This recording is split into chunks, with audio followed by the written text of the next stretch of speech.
తాకట్లో ఉన్న మీ బంగారాన్ని విడిపించి ఆ రోజు ఆన్లైన్ రేటుకి కొంటాం. Sharma gold company. నమస్కారం, సుమన్ టీవీకి స్వాగతం.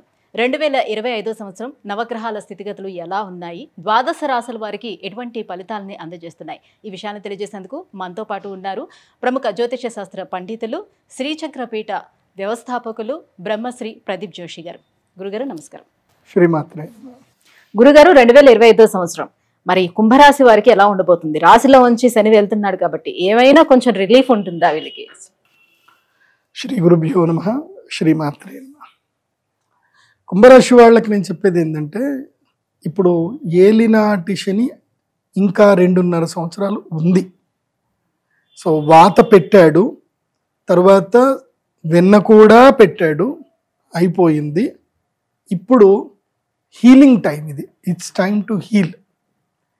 ఇప్పుడు గతమును వదిలేసుకోవాల్సిన టైం, గతము నుంచి గుణపాఠాలు నేర్చుకోవాల్సిన సమయం ఇది. కుంభరాశి వాళ్ళకి గతంలో ఏమేం జరిగాయి వాటన్నిటి మీద ఒక గుణపాఠం నేర్చుకోవాలి. నేర్చుకొని ఇప్పుడు సక్సెస్ఫుల్గా ఒక స్కిల్ నేర్చుకోవాల్సిన టైం ఇది. ముఖ్యంగా యంగ్స్టర్స్ చెప్తున్నాను, 20 ఏళ్ల నుంచి 40 ఏళ్ల మధ్యలో ఉండేటువంటి వాళ్లకు ఈ ఇంకా 2.5 సంవత్సరాల పాటు స్కిల్, ఏదైనా ఒక స్కిల్ని ఓన్ చేసుకోండి. తర్వాత మీకు లక్ వస్తుంది, నేను చెప్తున్నా. సో స్కిల్ని ఏదైనా ఓన్ చేసుకోండి తప్పకుండా. ఉద్యోగము చేయొచ్చు, కానీ దాంతోపాటు స్కిల్ తప్పకుండా నేర్చుకోండి. ఇట్స్ టైమ్ టు లెర్న్, అదొకటి. కానీ ఈ సంవత్సరం డబ్బులు విపరీతంగా వస్తాయి. ఇటు డబ్బు వస్తుంది, ఇటు కష్టము వస్తుంది, రెండూ ఉంటాయి. వచ్చిన డబ్బు పోతుంది, జేబుకు చిల్లు పడుతుంది, కానీ జేబులో డబ్బులు పడతాయి. సో మీరు చిల్లు పట్టింది అని ఆపండి ట్రై చేయకండి. ఇప్పుడు అంతే, ఎక్స్ప్లోర్ అవ్వాల్సిందే. ఇప్పుడు నీకు అవసరం ఉన్నా లేకున్నా నీ ఫ్రెండ్స్ తోటో అక్కడిక్కడ తిరుగు, బిజినెస్ల గురించి అన్నిటి గురించి తెలుసుకో, ఎక్స్ప్లోర్ చెయ్యి. తర్వాత డబ్బులు సంపాదిస్తావు, రాబడి మార్గం వస్తుంది, వచ్చినవి కూడా పోతాయి కూడా. కానీ ఇది ఒక మంచి అనుభవాన్ని మాత్రం మిగిలిస్తుంది. మీకు మంచి బిజినెస్ మ్యాన్గా తయారు చేసే అవకాశాలు అయితే ఉంటాయి. ఇప్పుడు కుంభరాశి వాళ్ళు మంచి బిజినెస్ మ్యాన్ అవుతారు. ఇప్పుడు ఏంటంటే కనుక, ఇప్పుడు మనం ఒక శిల్పాన్ని చెక్కుతున్నాము, కానీ అది ఇంకా పూర్తి చేయకన్నా మునిపే శిల్పాన్ని చూడకూడదు. పూర్తి చేయకన్నా మునుపు దాన్ని వదిలేయకూడదు, ఇంకా నాతో అయిపోయింది. ఇప్పుడు ఉదాహరణకి మనము ఒక 100 అడుగులు తవ్వితే నీళ్లు పడతాయి, కానీ 99 అడుగులు తవ్వేసి ఇంకొక అడుగు తవ్వకుండా వదిలేస్తాం చూడు, అదే జరుగుతుంది కుంభరాశి వాళ్ళకి. So do your best. నేను చెప్పేది కుంభరాశి వాళ్ళకి, మీ బెస్ట్ ఎంత ఉందో అంత ఎఫర్ట్స్ పెట్టండి, మీరు సక్సెస్ఫుల్ అవుతారు. ఇప్పుడు ఎఫర్ట్స్ పెడితే వాళ్ళకి ఆ బీజం పడుతుంది. సో మళ్ళీ తృతీయ గురువు వచ్చి మళ్ళీ 7వ గురువు వచ్చేసరికి దానికి ఫ్రూట్స్ స్టార్ట్ అవుతాయి. ధనుసు రాశి వాళ్ళకి ఎట్లాగైతే ఫ్రూట్స్ ఎట్లా వస్తాయో అట్లా ఇప్పుడు కుంభరాశి వాళ్ళకి ఇప్పుడు మీరు బీజం పెడితే మీకు దాని యొక్క ఫ్రూట్స్ ముందు వస్తాయి. కాబట్టి 100% ఎఫర్ట్స్ పెట్టండి, ఎక్కడ కూడా నీరస పడకండి, వదిలేయకండి. అండ్ నిరాశ అస్సలు పడకండి. ఇది నిరాశ పడే సమయం అయిపోయింది, గివప్ చేస్తారు. గివప్ చేయకండి. ఇదే టైం, నేను కూడా ఇదే టైంలో నేను గివప్ చేద్దాం అనుకొని రెడీ అయిపోయా, కానీ గివప్ చేసుకోవాలా. మా అమ్మ గుర్తుకొచ్చింది కాబట్టి నేను గివప్ చేయలే, బయటకు వచ్చేసా. లేదంటే నేను గివప్ చేసుకునేటువంటి సేమ్ టైం కరెక్ట్గా ఏళ్ళనాటి శని అయిపోయే టైంకి గివప్ చేస్తారు చాలామంది. ఇంకా నా వల్ల కాదు అనుకుంటారు. అయితే తాడో లేకపోతే బ్లేడో అంటారు. తాడు లేదు, బ్లేడు లేదు, తగ్గేదలా పరిగెత్తాలి, అంతే. చేస్తానే పోవాలి, కాంప్రమైజ్ కాకుండా కష్టపడండి. దేవుడు ఎప్పుడైనా గుర్తుపెట్టుకోండి, ఆ లాస్ట్ మూమెంట్లోనే బాగా ఒత్తిడి చేస్తాడు. అది అయిపోయింది అనుకోండి, ఇంకా ఉంటుంది జీవితం, సూపర్ ఉంటుంది. సో కేజీఎఫ్ మీ లైఫ్ లోపల KGF 2 వస్తుంది అనుకోండి, 1 కాదు 2 వస్తుంది మీ లైఫ్ లోపలికి. ఓకే, గుర్తుపెట్టుకోండి. ఇంకా ఎలాంటి పరిహారాలను పాటించాలి వీళ్ళు? పరిహారం మెయిన్గా ఏంటంటే, వీళ్ళు తిరుమల తిరుపతి దేవస్థానంకి తప్పకుండా శ్రీనివాస మంగాపురం నుంచి కాలినడకన వెళ్ళాలి. శ్రీనివాస మంగాపురం నుంచి తిరుమల తిరుపతి దేవస్థానం దర్శనం చేసుకోవాలి.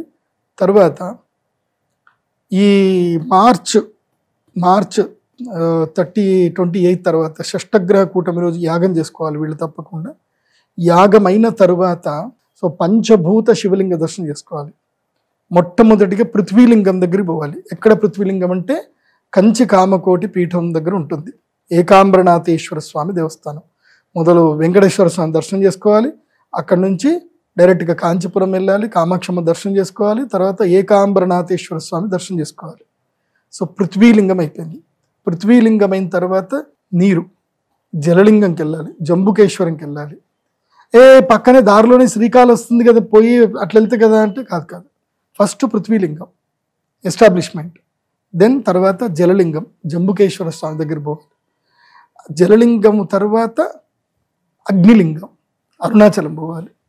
అగ్నిలింగం దర్శనం చేసుకున్నాక వాయులింగం శ్రీకాళహస్తి. శ్రీకాళహస్తికి వచ్చి అక్కడి నుంచి మన ఎక్కడికి వెళ్ళాలి, చిదంబర స్వామి దగ్గరికి వెళ్ళాలి. ముందుకి వెనక్కి అవుతుంది కానీ పోవాలి, అట్లాగే పోవాలి. ఎందుకోసం అంటే పంచభూత శివలింగాలు స్టెప్ బై స్టెప్, లేదంటే చిదంబరం నుంచి మొదలు చేసుకొని లాస్ట్కి కామాక్షిపురం రావాలి. అట్లా వస్తే ఓకే. అయితే ఆకాశలింగం నుంచి ప్రారంభం చేయాలి, లేదంటే పృథ్వీలింగం నుంచి ప్రారంభం చేయాలి. మొదలే వాయులింగం నుంచి ప్రారంభం చేయకూడదు. ఎందుకోసం అంటే సింపుల్ మెథడాలజీ. ఫస్ట్ మనం ఒక చిన్న పిండంకి వెళ్తాం. పృథ్వీలో ఏమవుతుంది, జలము నిండుతుంది, వాయువు నిండుతుంది, ప్రాణవాయువు వస్తుంది. పృథ్వీలో జలం వస్తుంది, జలము తర్వాత అగ్ని వస్తుంది, అగ్ని తర్వాత వాయువు వస్తుంది, వాయువు తర్వాత ఆకాశం వస్తుంది. సో మనం అట్లాగే తయారయ్యాం. మనం పృథ్వీ నుంచి తయారయ్యాం, మనం ఆకాశం నుంచి తయారవ్వాల, పృథ్వీ నుంచి తయారయ్యాం మనం. కాబట్టి పృథ్వీలింగం నుంచి వెళ్తే మంచిది. సో ఇది మీనరాశి వారు, కుంభరాశి వారు తప్పకుండా పంచభూత శివలింగ దర్శనం చేసుకోండి, మిస్ చేసుకోవద్దు, చెయ్యండి. ఇంకా మీరు ఏ ఆస్ట్రాలజర్ దగ్గర పోవాల్సిన అవసరం లేదు, శివుడు మీతో నడుస్తాడు. ఇంకా నేను అందరికీ చెప్తున్నాను, ఈ వీళ్ళే కాదు అన్ని రాష్ట్రాల వారికి చెప్తాను. పంచభూత శివలింగాలు ఎవరైతే గనక నియమంగా వెళ్ళి ఒంటరిగా వెళ్ళి దర్శనం చేసుకుంటారు, అంటే ఏ బాధరాబంది ఏది ఉండకూడదు, ఒంటరిగా వెళ్ళాలి.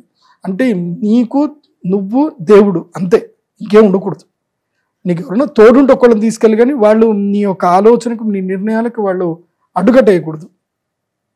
సో అట్లా నువ్వు వెళ్తా ఉంటే దేవుడు నీ దగ్గరికి రప్పించుకుంటాడు, నీతో నడుస్తాడు దేవుడు. నాకు అది జరిగింది, మనం ఆల్రెడీ అది డిస్కషన్ చేసినట్టున్నాం.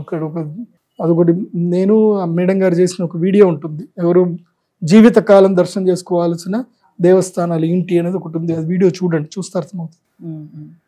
గురుగారు, ఈ 2025 సంవత్సరం మరి కుంభరాశి వారికి ఎలా ఉండబోతుంది, ఎటువంటి పరిహారాలను పాటించుకుంటే వీళ్ళకి కాస్త బాగుండే అవకాశం ఉంటుంది, ఈ విషయాలు తెలియజేసినందుకు ధన్యవాదాలండి. శ్రీమాత.